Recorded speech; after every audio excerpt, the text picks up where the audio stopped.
Bonjour à tous, bienvenue sur Fan de Couteaux. Aujourd'hui je vous présente un couteau made in Finlande, le Terava Jääkäri Puukko. Je suis conscient que la question qui se pose c'est: est-il encore bien nécessaire de refaire une vidéo sur ce Jääkäri Puukko? Tellement il y en a, tellement il est populaire sur YouTube et sur les réseaux sociaux. Je rajoute simplement ma petite pierre à l'édifice. Quand je mets dans le titre de la vidéo que c'est un couteau, à mon sens, que tout le monde devrait posséder, tout le monde, tous les amoureux de la nature, tous les amoureux de l'outdoor, tous les amoureux du bushcraft et tous les amoureux de couteaux devraient posséder, c'est parce que déjà c'est un couteau qui, à mon avis, est à la portée de toutes les bourses. Ce couteau-ci, sans l'étui, coûte 33 €. Que vous le choisissiez ici avec une lame de 11 cm, il existe le même avec une lame de 14 cm, on reste sur un tarif de 33 €. Au même titre que, à mon sens, tout le monde, tous les amoureux des couteaux devraient posséder un couteau Mora. Ici, c'est encore moins cher que celui-ci, que le Puukko, Jääkäri Puukko. Tout le monde, à mon avis, tout le monde devrait au moins un jour avoir possédé un couteau Mora, puisque rapport qualité-prix, honnêtement, on fait difficilement mieux. La différence qu'il va y avoir avec ce Jääkäri Puukko par rapport à un Mora, c'est qu'ici on va être sur une construction qui va être un petit peu plus costaud, un petit peu plus solide. Comme vous pouvez le voir ici, on est sur une soie traversante, c'est-à-dire que l'acier de la lame traverse le manche pour ressortir ici à la fin, alors que sur un couteau Mora, vous n'avez pas de soie traversante. La soie s'arrête soit au milieu, soit aux trois quarts, mais disons qu'on va être sur une construction peut-être un petit peu plus fragile avec celui-ci. Pareil, on aura moins de hauteur de lame qu'avec le Puukko. Maintenant, honnêtement, on est vraiment dans le même esprit qu'un couteau Mora avec ce Jääkäri Puukko. Je vous ai ramené à titre de comparaison un véritable Puukko, celui-ci. Il y a une très bonne vidéo qui circule, vous trouverez très facilement sur YouTube sur ce couteau-ci, mais pareil, je rajouterai quand même ma petite pierre à l'édifice. Comme je vous ai dit dans les vidéos précédentes et sur celle du Benchmade, il y aura... voilà, ces temps-ci, en tout cas, même si j'ai pas abandonné les pliants, hein, je vous rassure, ne vous inquiétez pas, mais il y aura plus de couteaux un peu plus traditionnels, plus de couteaux avec une orientation un peu plus typée bushcraft, typée coupe de bois avec des émoutures scandinaves.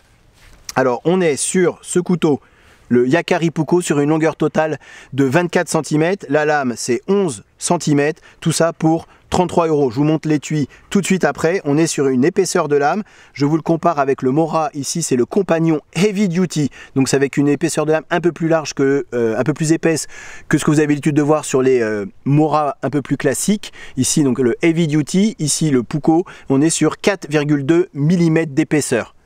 Bien évidemment, on est sur une arête ici à 90 degrés pour aller gratter un fire steel. C'est bien là la principale orientation d'un couteau Puukko, c'est la nature, le bushcraft, se couper du bois, s'allumer un feu, se préparer la nourriture et pourquoi pas se sculpter une cuillère pour aller touiller son café après. C'est un couteau, contrairement à d'autres couteaux quand on les reçoit, des couteaux plus chers, plus premium, c'est pour ça que je dis aussi que c'est un couteau que tout le monde devrait avoir, avec lequel on a envie d'aller bosser. La première chose qu'on fait quand on reçoit le couteau, c'est on se dit il faut que j'aille couper quelque chose. Parfois, en tout cas pour moi ça m'arrive et je sais que ça arrive à certains d'entre vous, quand on commande des couteaux bien plus chers, bien plus premium, avec des manches en bois, des manches en...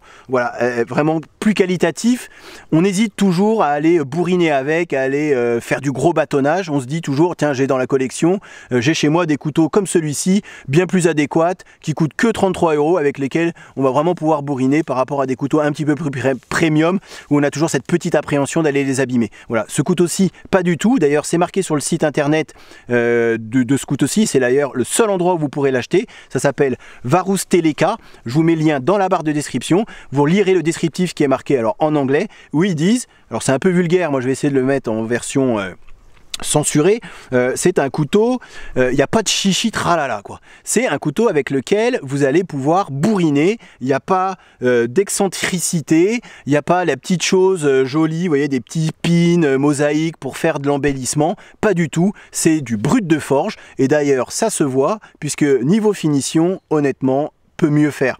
Même mes Mora sont mieux finis que celui-ci, je vous montre tout de suite là. Après, je vous fais bien évidemment des tests de coupe. Regardez-moi la pointe. Alors, c'est bien évidemment, c'est affûté à la main. Hein.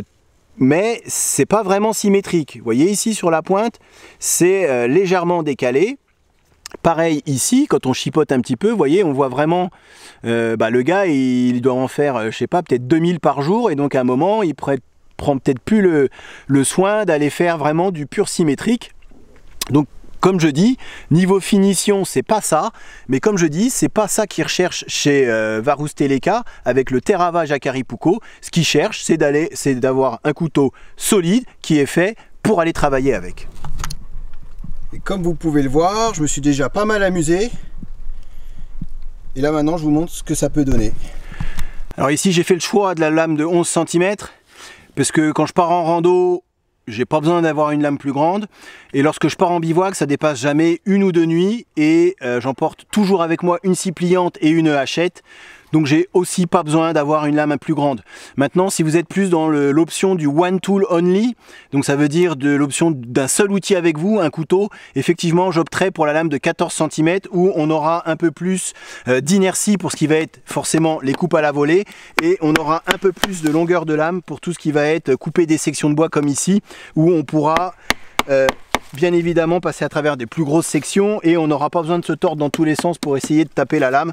On aura juste ces 3 cm de plus à ce niveau là qui nous permettront d'avoir un peu plus de longueur pour taper dessus plus facilement. Mais je voulais vous montrer, même si comme vous avez vu, je me suis pas mal amusé avant, que malgré ces 11 cm de taille de lame, il est tout à fait capable, si on n'avait que ça sur soi, de passer à travers des sections de bois assez importantes. Alors je précise, ici c'est un arbre qui est tombé il n'y a pas très longtemps, vous voyez il est presque à même le sol et il ne repartira pas, donc je ne m'amuse pas à couper des arbres vivants. Ici il est encore un peu vert, mais sachez que voilà, je prends soin dans mes vidéos de prendre toujours soit des arbres déjà coupés, soit des arbres tombés ou voire des arbres morts. En aucun cas je m'amuse à couper des arbres vivants. Petite précision qui méritait d'être précisée. Je suis comme vous, un amoureux de la nature. Essayons de la préserver.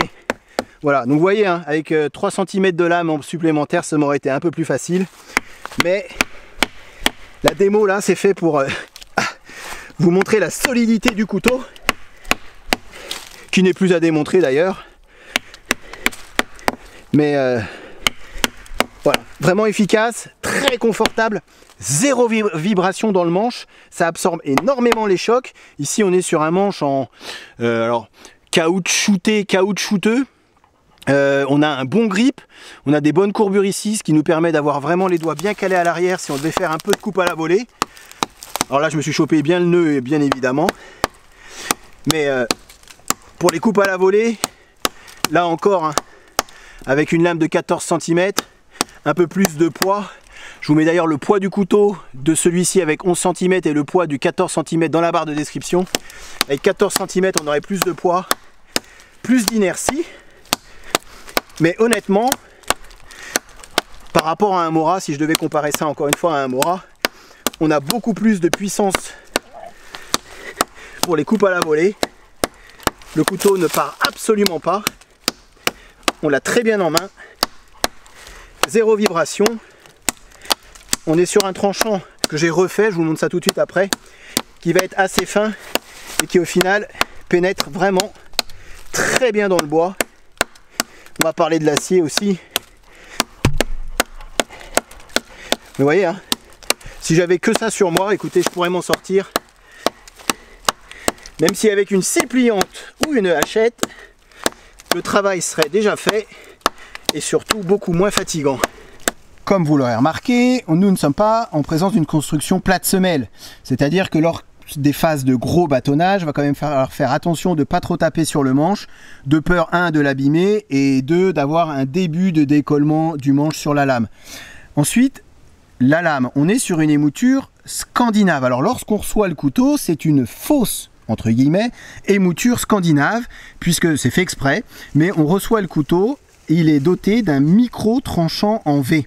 Alors moi j'ai refait le tranchant, donc vous le verrez pas là, mais il y a un micro tranchant en V, c'est fait exprès, c'est pour que le tranchant soit plus durable et qu'il soit aussi plus facile à affûter.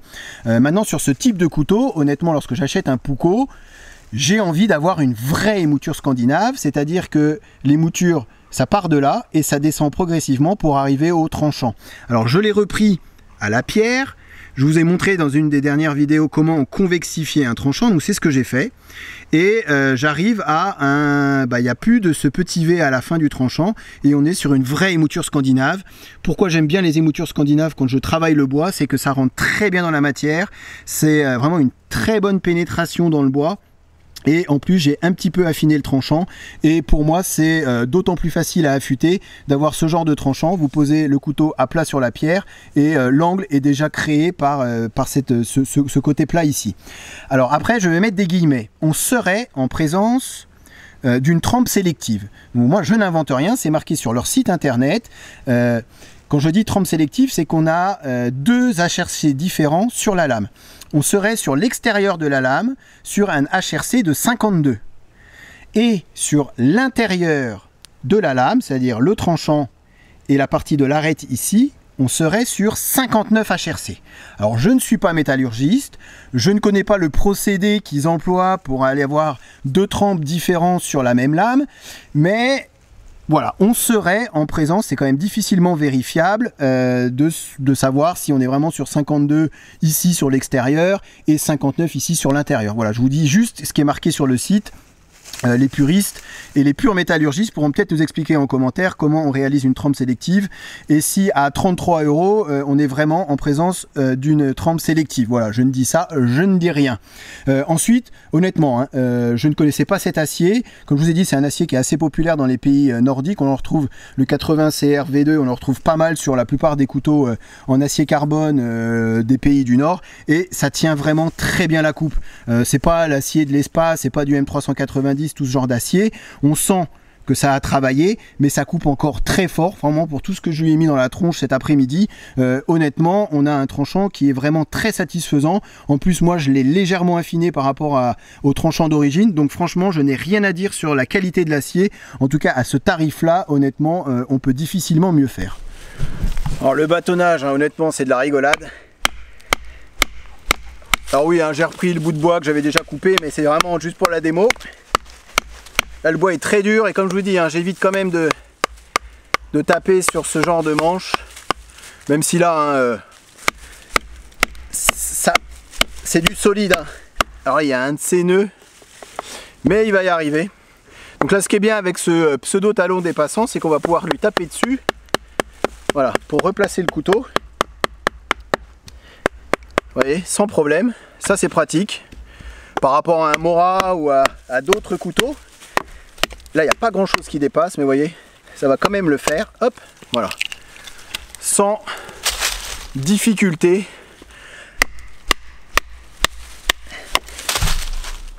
Que du plaisir. Alors, quelques feather sticks, parce que comme je vous ai dit, pour moi, c'est vraiment l'intérêt de ces émoutures scandinaves, c'est pouvoir faire un peu de travail de détail. On a un excellent contrôle du couteau. Et quel plaisir de travailler avec ce genre d'émouture pour faire ce genre de travail. J'aime beaucoup tout ce qui est full flat grind, donc émouture plate avec des tranchants en V classique, comme un SI4, comme la plupart des couteaux que je vous ai présentés ces dernières années. Mais c'est vrai que travailler avec une émouture scandinave pour couper du bois, je redécouvre certains couteaux que j'avais mis de côté un peu à cause de l'émouture. Mais quand on fait que ce genre de travail et qu'on n'est pas en mode survivalisme, couteau pour aller bourriner, puisque c'est vrai que l'émouture scandinave peut être considérée comme un peu plus fragile que des émoutures plates totales avec un tranchant en V. On est tout à fait d'accord. Mais quand on reste dans le raisonnable, honnêtement, c'est que du bonheur et c'est que du plaisir. Ça coupe encore très bien, malgré tout ce que je lui ai mis, le bâtonnage, coupe à la volée. Mettre de biais, vous verrez peut-être un peu mieux. Mais on arrive à lever des petits copeaux. Changement de décor, je vous présente l'étui très brièvement. Et comme je vous ai dit, vous n'êtes pas obligé d'acheter l'étui. Si vous aimez travailler le cuir, si vous aimez travailler le kydex, et surtout si vous avez le matériel nécessaire, honnêtement, l'étui, il est facultatif. Maintenant, moi, j'ai préféré acheter l'étui, puisqu'on est vraiment ici sur un étui de bonne qualité. C'est un étui en cuir qui est doté, comme vous pouvez le voir ici, d'un insert en plastique. Alors, deux avantages avec cet insert en plastique, c'est que le premier, c'est que ça va améliorer la rétention du couteau dans l'étui. Alors, il y a énormément de jeu. Ça glingue, bien sûr, c'est la lame contre le plastique, mais maintenant, on est sur une très bonne rétention. Même si on ne met pas le bouton pression, on va le mettre vraiment pour sécuriser le couteau à l'intérieur, mais sur chaque utilisation, on n'est pas obligé de mettre le bouton pression, puisqu'on est vraiment sur une bonne rétention. Et autre avantage de cet insert en plastique, c'est que ça va préserver le cuir, on ne va pas être obligé de faire attention à chaque fois qu'on rentre le couteau dans l'étui. Comme je vous ai dit, c'était un couteau qui est fait pour être utilisé et pas pour se prendre la tête. Autre particularité, ici on est doté d'un, alors en anglais il dit dangler, donc d'une boucle et non pas d'un passant ceinture à même l'étui. Alors l'avantage, c'est que le couteau va être beaucoup plus libre le long de la hanche et on va avoir un port, comme vous pouvez le voir, assez bas sur la cuisse. J'aurais peut-être préféré avoir, et je préfère en général avoir un passant ceinture à même l'étui, quitte à avoir un port assez haut. Ça peut gêner lorsqu'on se baisse d'avoir ici cette partie du manche avec une, si on avait le passant ici, d'avoir cette partie du manche qui rentre dans le flanc sur le côté, mais ça permet d'avoir vraiment une bonne tenue du couteau le long sur la ceinture, alors que là c'est vrai que le couteau risque de se balader. Deux petits mots pour conclure. Avec ce Yacari Puukko, alors on est plus proche d'un Puukko que du Benchmade, mais on est moins proche du Puukko qu'un vrai Puukko. Vous voyez ce que je veux dire? On n'est pas sur un manche en bois. On est dans l'esprit Puukko. Effectivement, c'est un peu plus proche que le Benchmade, puisqu'ici, on est quand même sur un couteau made in Finlande. Donc, c'est un peu plus traditionnel, j'ai envie de dire, même si on va être dans l'extrême du Puukko, puisque un Puukko, comme celui-ci, par exemple, n'est pas fait pour le gros travail. On va pas aller faire du gros bâtonnage avec. On est sur un manche en bois, sur une petite soie traversante. Donc, voilà, c'est vraiment j'ai envie de dire, une nouvelle réinterprétation du Puukko et vraiment pas déçu par celui-ci. Alors, deux petites choses encore à préciser. J'ai parlé de trempe sélective, on aurait pu parler de traitement thermique différencié. Comme je vous ai dit, je suis pas métallurgiste, donc vous m'excuserez si mes termes n'ont pas été vraiment proprement et judicieusement choisi, mais vous aurez compris ce que je voulais dire par différence HRC sur la lame. Ensuite, sur la disponibilité du couteau, comme je vous ai dit, vous pouvez le trouver que sur le site Varus Teleka. De tous ceux que je connais qui ont ce couteau, on n'a jamais eu de souci lorsqu'on reçoit le couteau. Ça met un petit peu de temps à arriver, c'est normal, ça vient du Nord. Maintenant, il faut faire aussi attention à la disponibilité du couteau. Ça part comme des petits pains. À titre d'exemple, celui-ci, ils en ont vendu 650 ces 2 dernières semaines. Voilà, donc c'est vraiment un couteau qui est hyper populaire. Et tout ça pour de très bonnes raisons. Je vous remercie d'avoir regardé la vidéo et je vous dis à très bientôt sur Fan de Couteau. Salut!